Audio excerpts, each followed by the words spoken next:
जी अस्सलाम वालेकुम। क्या हाल चाल है? ठीक ठाक है। हाँ जी बच्चे, हमारा एसईओ का कोर्स चल रहा था जिसमें आज क्लास 11 है। और क्लास 11 में हम बात करेंगे एसईओ कीवर्ड ब्रेनस्टॉर्मिंग के रिलेटेड कि हम जो है वो किसी भी पेज की जब एसईओ करने लगते हैं तो हमारे माइंड में किस तरीके से हमने कीवर्ड्स को लेके आना है, क्योंकि जो भी पर्सन होगा वो स्टार्ट में उसे प्रॉब्लम आएगी ही आएगी फर्स्ट टाइम कीवर्ड्स की ब्रेनस्टॉर्मिंग करते वक्त। अब ब्रेनस्टॉर्मिंग से क्या मुराद है, आप लोगों को पता है तो मुझे बता सकते। ब्रेनस्टॉर्मिंग क्या मतलब है? ब्रेनस्टॉर्मिंग का जी लेना, ब्रेनस्टॉर्मिंग का नहीं पता। ब्रेनस्टॉर्मिंग का पता मतलब होता है कि अगर आपके सामने कोई भी कीवर्ड आया, उस कीवर्ड के साथ मिलता जुलता जो भी आपके माइंड में मवाद है, वो सारे का सारा क्या कहलाएगा। इसका मकसद मैं इस तरीके से भी वाज़ह कर देता हूँ, जैसे कि मैं अपना कीवर्ड ही यूज करता होता हूँ। ये एसईओ कोर्स मैंने लिखा, नीचे आपको मल्टीपल कीवर्ड्स मिलते जा रहे हैं। वो बेसिकली क्या है, वो ब्रेनस्टॉर्मिंग होती जा रही है कि एक ही वक्त के अंदर एक कीवर्ड के रेलेवेंट डेटा जो कलेक्शन है ना कीवर्ड की, क्योंकि आपके पास तो पता नहीं है, आपको नहीं पता किस कीवर्ड के साथ मिलते जुलते कौन से कीवर्ड्स हैं। क्योंकि जो भी पर्सनैलिटी है, जो भी इंसान है, वो क्या करता है, वो जो उसकी एजुकेशन होती है वो उसके रेलेवेंट तो कीवर्ड्स जानता है कि इसके ये कीवर्ड्स हैं। लेकिन अगर उससे हट के जब भी काम आएगा तो उसे पता नहीं चलेगा कि मैंने अपना पहला स्टेप कैसे लेना है, मैंने किस तरीके से जो है वो स्टेप आगे बढ़ाना है। तो वो जो इकदाम है ना, उस इकदाम को ही हम ब्रेनस्टॉर्मिंग का नेम देते हैं, जिससे आप मल्टीपल कीवर्ड्स जो है वो कलेक्ट करेंगे, उसकी एक्सेल शीट बनाएंगे। उस एक्सेल शीट में से जोन से कीवर्ड्स आपके काम के होंगे। ठीक है, इसमें बच्चे एक और इंपॉर्टेंट मैं आपको बात बता दूं। वो इंपॉर्टेंट बात ये है कि कीवर्ड कलेक्ट आपने 1000 कर लिया, अब 1000 में से आपने 20 कीवर्ड यूज करने हैं। अब 20 कीवर्ड में से हमने वो भी कीवर्ड लेके आने हैं जिनकी जो है वो लोग उसे सर्च भी ज्यादा कर रहे हैं और उसकी जो है एड के हवाले से भी वैल्यू ज्यादा है, यानी कि उसका सीपीआर रेट जो है वो ज्यादा है। ये सारे जब हम टूल्स की मदद से कीवर्ड डिमांड कैलकुलेट करेंगे ना, फिर मैं आपको बताऊंगा कि एक क्लिक के ऊपर बहुत सारे कीवर्ड हैं जिन पे आपको 10-10 डॉलर, 50-50 डॉलर एक क्लिक के ऊपर जो है वो मिल रहे होते हैं। तो फिर हमने इन सारी चीजों को मद्देनजर रख के जो है वो अपने कीवर्ड की सिलेक्शन करनी होती है। तो इसलिए सबसे पहले आपने कीवर्ड्स कलेक्ट करने हैं। कलेक्ट करने का जो प्रोसीजर है, सारा काम है, इसी को हम नाम देते हैं ब्रेनस्टॉर्मिंग। ठीक है, जैसे कि हमने बात की कि मैंने आपके सामने जो है वो एसईओ कोर्स रख दिया कि हमने एसईओ कोर्स फॉर एग्जांपल इसके रेलेवेंट, या मैं एग्जांपल लेता हूं कि अपना simlicious.com इसकी एसईओ करना चाहते हैं और हमारी मेन कैटेगरी आ गई स्पोर्ट्स की। अब स्पोर्ट्स में हमने जो है वो टारगेट कर लिया क्रिकेट को। ठीक है, अब बच्चे क्रिकेट के रिलेटेड आपको मेन तो टाइटल पता चल गया, मेन कैटेगरी तो पता चल गई। अब मेन कैटेगरी से आगे कैसे बढ़ना है, यही तो असल गेम है। इसी का तो पता नहीं चलता, वो कैसे बढ़ेंगे, वो सारी चीजें जो है वो हम डिटेल में डिस्कस करते हैं। अब गूगल जो है वो आप ओपन करें। ठीक है, ओपन करने के बाद अब आपने देखना है कि मैंने इसकी एसईओ जो है वो किसके हवाले से करनी है। तो आप जरा सर्च करें, फॉर एग्जांपल मैं सर्च करता हूँ आगे, एशिया कप आने वाला है, उसके रेलिवेंट जो है वो जो जो कीवर्ड्स आपको नजर आ रहे हैं, सर्च हो रहे हैं, आप देख सकते हैं कि ये क्या है आपकी, जो कल मैंने कल वाली क्लास में एलएसआई कीवर्ड आपको बताए थे ना, उसकी गैदरिंग होती जाती है कि एक कीवर्ड के साथ मिलते जुलते जितने भी कीवर्ड हैं वो आपने कलेक्ट करने। अब एशिया कप लिखा, आपके माइंड में कुछ भी नहीं था कि आपने आगे स्टेप कैसे बढ़ाना है। फिर आपको पता चला Asia cup 2023 schedule, Asia cup schedule, Asia cup 2023 Pakistan squad. ठीक है, ये सारी की सारी चीजें आपको फर्दर पता चला कि एशिया कप के साथ मिलते जुलते कौन से कीवर्ड। नहीं बच्चे, वो एलएसआई एक कीवर्ड की टाइप थी। अब हमने नेक्स्ट स्टेप मूव किया कि हमने उन कीवर्ड्स को कलेक्ट कैसे करना। वो तो एलएसआई का कंसेप्ट दिया था कि ये वाली जो चीज है ना, ये वाला जो पैटर्न होता है ना, इस पैटर्न को ये वाला नाम दिया। जैसे कि एशिया का मैंने सर्च किया, इधर सर्च करने के बाद आपको नीचे जो कीवर्ड्स मिल रहे होते हैं वो बेसिकली आपके एलएसआई कीवर्ड्स होते हैं। ठीक है, अब हमने इन कीवर्ड्स के मंबा को कलेक्ट कैसे करना है, उसके लिए कौन कौन सी स्ट्रेटजी वो स्ट्रेटजीज मैं बता रहा हूँ बेसिकली। ये जो मेन टाइटल है, ये एसईओ कीवर्ड्स ब्रेनस्टॉर्मिंग, कि आपने उन कीवर्ड्स को कलेक्ट कैसे करना है। ठीक है जी। तो ये चीज असल में आती है कि पहले स्टेप से आपने दूसरे स्टेप्स की तरफ मूव कैसे करना है। यही असल में गेम है कि कितने रेलेवेंट कीवर्ड्स जो है वो आपको मिलेंगे, किस किस वे से मिलेंगे, वो चीज। और इसमें एक और मैं बात आपको डिटेल में बताता चलूं,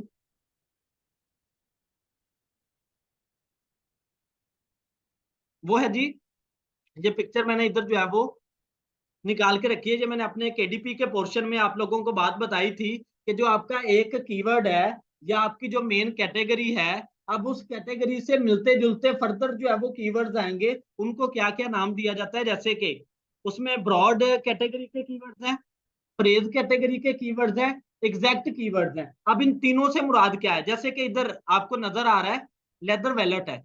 लेदर वैलेट किस किस कैटेगरी में आता है? ब्रॉड में भी आएगा, फ्रेज में भी आएगा, एग्जैक्ट में भी आएगा। ठीक है। उसके बाद स्मॉल लेदर वैलेट। अब ये जो है आपका ब्रॉड में भी आता है, फ्रेज में भी आता है, लेकिन एग्जैक्ट में नहीं आता। क्यों नहीं आता? क्योंकि साथ में स्मॉल अटैच हो गया। सही है। उसके बाद डायरेक्ट मैं इधर जाता हूं, लेदर रेड वैलेट।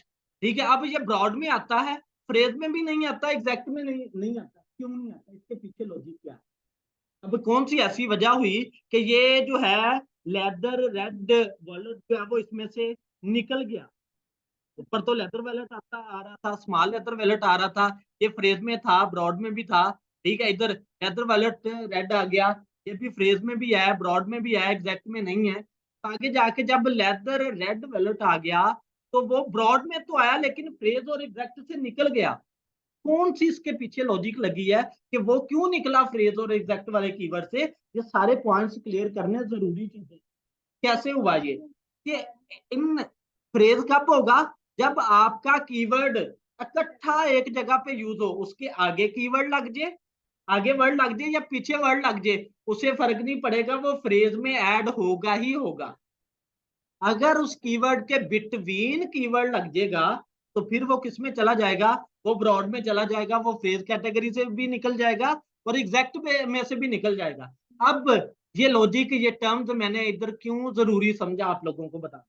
अब बच्चे, जब आप कीवर्ड फाइंड कर रहे होते हो, आपने एशिया कप लिखा, अब एशिया कप के स्टार्ट वाले भी कीवर्ड आपको मिल जाएंगे, ठीक है, एंड वाले भी मिल जाएंगे, यानी कि एग्जैक्ट और फ्रेज कैटेगरी के कीवर्ड तो आप फाइंड कर लोगे। लेकिन जो 100% ब्रॉड कैटेगरी है, यानी कि एशिया कप के बिटवीन जो वर्ड आना है, वो फाइंड करने में आप लोगों को दिक्कत आनी है, परेशानी आनी है, मसला बनना है। ब्रेनस्टॉर्मिंग तो इसी का नाम है ना, कि डिफरेंट डिफरेंट स्ट्रेटजीज आप लोगों को पता चले। अब आप क्या करोगे? आप मेरे बच्चे इनके दरमियान अंडरस्कोर जो है वो यूज कर लो। जब आप इनके दरमियान अंडरस्कोर करके स्पेस दोगे, तो जो एशिया कप के बिटवीन वर्ड्स आ रहे होंगे ना बच्चे, वो भी आपको शो करवाएगा। या मैं इसमें ना और कोई कीवर्ड यूज कर लेता हूं, जैसे कि एसईओ कोर्स, ये तो सिंपल सिंपल कीवर्ड थे ना। एसईओ कोर्स लिख लेता हूं जी, और इसके दरमियान में अंडरस्कोर यूज कर लेता हूं। ठीक है। तो आप देख सकते हैं, नहीं, SEO Google course, SEO training course, SEO marketing course, SEO full course, SEO writing course, SEO learning course. अब अगर ये वाला मेथड में आपको ये चीज ना बताता, जो अभी ब्रॉड की, एग्जैक्ट की, फ्रेज की बताई, आपको कभी भी नहीं था पता चलना कि हाँ भी इनके बिटवीन वाले, हालांकि इनकी भी डिमांड है, लोग इस बेस से सर्च कर रहे हैं ब्रॉड कैटेगरी से। ठीक है। आपको एक टेक्निक पता चल गई, एक मेथड पता चल गया कि मैं गूगल से अपनी ब्रेनस्टॉर्मिंग से मल्टीपल कीवर्ड जो है वो किस तरीके से फाइंड कर सकता हूं या फाइंड कर सकती हूँ। ठीक है। आप इसे सर्च करेंगे तो इसकी एलएसआई कार्ड कैटेगरी के जितने कीवर्ड्स होंगे वो नीचे आपको शो करवा देगा, आप उन्हें जो है वो देखें। ठीक है जी। ये देख रहे हैं SEO course free, SEO course free आपस में। वो तो जो एलएसआई कीवर्ड में मैंने आपको बात बताई थी, डेफिनेशंस नहीं भूलनी। वो डेफिनेशन मैंने आपको क्या बताई थी कि एलएसआई कैटेगरी के अंदर जो आपके कीवर्ड के रिलेटेड कीवर्ड्स होंगे, फ्रेज वाले और एग्जैक्ट वाले, तो वो आपको बच्चे जो है वो देगा। सही है। अब अंडरस्कोर मैंने यूज किया तो उसने अंडरस्कोर एज इट इज जो है वो बीच में मुझे नीचे शो करवा दिया। अब आप उसके रेलिवेंट जो कीवर्ड देखेंगे वो मेरे बच्चे आपको उसने टॉप पे ही शो करवाने हैं। उधर से आप कॉपी करेंगे, अपनी एक्सेल शीट बनाएंगे, उस एक्सेल शीट पे पेस्ट करते जाएंगे। ठीक है, तो जितने आपके मेन कीवर्ड के रिलेटेड, जो आपकी मेन कैटेगरी है, मेन कैटेगरी के रिलेटेड जितने कीवर्ड्स आप लोग फाइंड करोगे, उनको अपनी एक्सेल शीट में प्रॉपर तरीके से रेडी करें।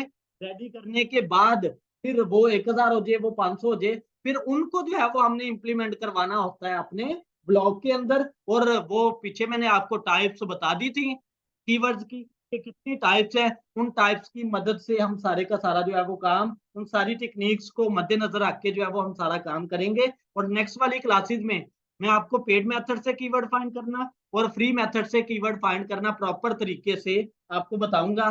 कि आज एक ब्रेनस्टॉर्मिंग की स्टार्टिंग स्टेप लेने का आपको तरीकाकार मैंने बताया। और इसमें एक और मैं बता देता हूं, जैसे कि आप कोई भी कीवर्ड सर्च करते हो, उस कीवर्ड के रेलिवेंट आप क्या करो, अपने कंपटीटर का एनालिसिस करो। ठीक है, कंपटीटर का एनालिसिस कैसे करो कि ये एसईओ कोर्स उसने दिया, आगे आ जी free SEO training course, keyword मिल गया। उसके बाद बच्चे आपका आ रहा जी व्हाट इज एसईओ कोर्स, यानी कि जितनी मैंने प्रीवियस लेक्चर में टाइप्स बताई थी, उन सारे टाइप्स के कीवर्ड आपके सामने आते गए। आपको पता चलता गया सर्च में कि हाँ भाई लोग किस किस वे से काम को देख रहे हैं, सर्च कर रहे हैं। सही है, तो आगे ये वाला चीज, ये भी आपके कीवर्ड्स ही हैं।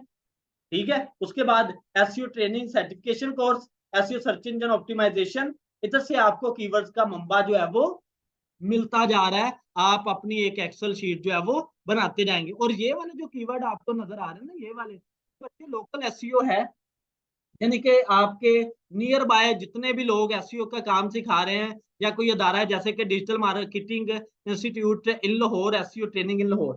ठीक है, हालांकि मैंने नहीं ऊपर लिखा, मैंने आपको जब स्टार्ट में बताया था ये लॉजिक एल्गोरिथम जब मैंने करवा रहा था, मैंने ये आपको लॉजिक बताई थी कि बच्चे आपका एल्गोरिथम कैसे वर्क करता है। कि जब भी आप कोई कीवर्ड सर्च करते हो, उस कीवर्ड के रिलेटेड अगर आपके नियर बाय किसी ने काम किया ना, तो गूगल पहले उसे निकाल के देगा। सही है जी, ये उसने फर्स्ट पेज पे चीज मेंशन करनी ही करनी है। सही है जी, तो ये चीजें हम जो है वो लोकल एसईओ की बाद में देखेंगे। ये सिर्फ और सिर्फ आपको मैंने 3 मेथड बताए। ठीक है, एक एलएसआई वाला आ गया, ठीक है, आपने कीवर्ड देखा, और उसके बाद मैंने अंडरस्कोर लगा के वो वाला मेथड बताया। उसके बाद मैंने बताया कि आप लोग अपने कंपटीटर का एनालिसिस करके भी अपने कीवर्ड जो है वो कलेक्ट करके अपनी प्रॉपर एक्सेल शीट जो है वो बना सकते हो। मैंने आज की वीडियो में एक्सेल शीट बनानी आपको नहीं बताई, जब हम प्रैक्टिकली सारा काम करेंगे तो मैं सारी चीजें प्रैक्टिकली आपको जो है वो बताता जाऊंगा। ठीक होगी बात जी बच्चे? शादमीन कोई क्वेश्चन है तो आप पूछ सकती हैं बेटे। और बाकी इधर ठीक है, आज बिल्कुल छोटा सा जो है वो हमारा टॉपिक था, ताकि आपको ना पहला स्टेप लेना है। असल में मसले जो है वो फर्स्ट स्टेप के बाद आगे बढ़ने में आते हैं कि मैं पहला स्टेप तो मुझे पता चल गया, उसके बाद मैं आगे कैसे मूव करूं। जी जी बेटे बोले, शादमीन बोले, माइक ऑन करे बोले।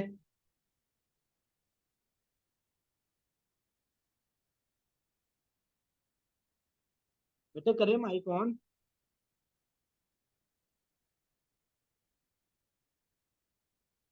चले, नहीं मैंने म्यूट नहीं किया, मैं एक दफा जो है वो देख लेता हूँ। ठीक है, आपको कर देता हूँ अनम्यूट।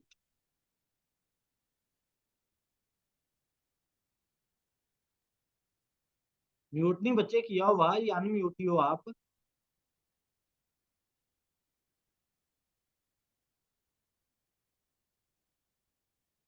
हाँ जी करें अब।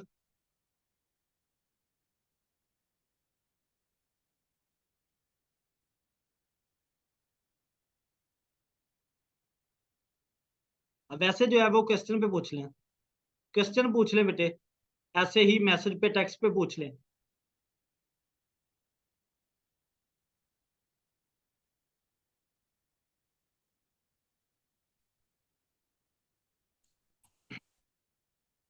जी बरीरा, आवाज आ रही है बेटे? आज आप लेट हो गए हो। जी सर, मैंने आपका मैसेज अभी देखा है। चले बच्चे कोई मसला नहीं है, मैं ये टॉपिक जो है वो अपलोड कर दूंगा। ठीक है, तो आप इसे जो है वो जी देख लीजिएगा अभी। ये जी शाजमीन का ठीक है। क्वेश्चन है वो कर ले, उसके बाद फिर हम एंड करते हैं। ठीक है, ये आप देख लीजिएगा, मैं अपलोड कर दूंगा। जी। चलें शाजमीन बच्चे, आप मुझसे ना व्हाट्सएप पे ये बात पूछ लीजिएगा, ठीक है, हम बकायदा से इसका क्वेश्चन आंसर सेशन भी रखेंगे। सर के यहाँ बेटे रिपीटेड वाला सीन नहीं है ये जो सीन है ना, केडीपी का भी पोर्शन असल में इसी तरीके से है। केडीपी के लेक्चर अगर आपने मेरे स्टार्ट में गौर से देखे हो ना, तो मैंने उधर भी यही चीज की है कि आप अपने कीवर्ड्स का मंबा कलेक्ट करो, उन कीवर्ड्स के बाद जो है वो हम आगे बढ़ेंगे कि आपने किस तरीके से अपने कीवर्ड्स को सेट करना है, किस तरीके से उन्हें जो है वो यूनिक करना है। ये कीवर्ड बाद में हमने यूनिक करने हैं डिमांड बेस पे। पहले कीवर्ड जो है वो कलेक्ट करने हैं कि आपने मूव कैसे करना है स्टेप बाय स्टेप नेक्स्ट, ये असल में चीज है। ठीक है जी। हाँ चलें, ठीक हो गया बच्चे। ओके, जजाकल्ला जी।